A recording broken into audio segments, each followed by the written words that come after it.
Hi అండి, welcome to అమ్ములు చేతి వంట. స్ట్రాబెర్రీ మిల్క్ షేక్ చాలా టేస్టీగా సింపుల్గా ఇంట్లోనే ఎలా చేయాలో చూసేద్దాం.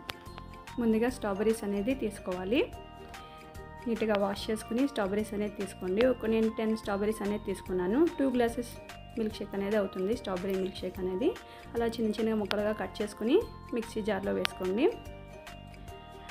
మిక్సీ జార్లో వేసుకుని 2 స్పూన్స్ అనేది షుగర్ వేసుకొని మెత్తగా ఫ్రై చేసుకోండి. ఇలా ఓన్లీ స్ట్రాబెర్రీస్ ఒకటే ఫ్రై చేసుకోవడం వల్ల అక్కడక్కడ ముక్కలు తగలకుండా మెత్తగా ఫ్రై అవుతుంది.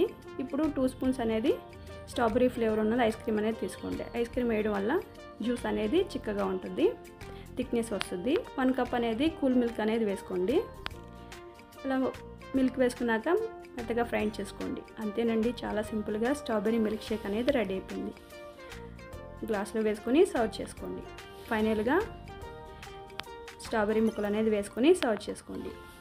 కూల్గా పిల్లలకి ఇలా ఇవ్వండి. స్కూల్ నుంచి రాగానే చాలా టేస్టీగా చాలా బాగుంది అమ్మ అంటారు.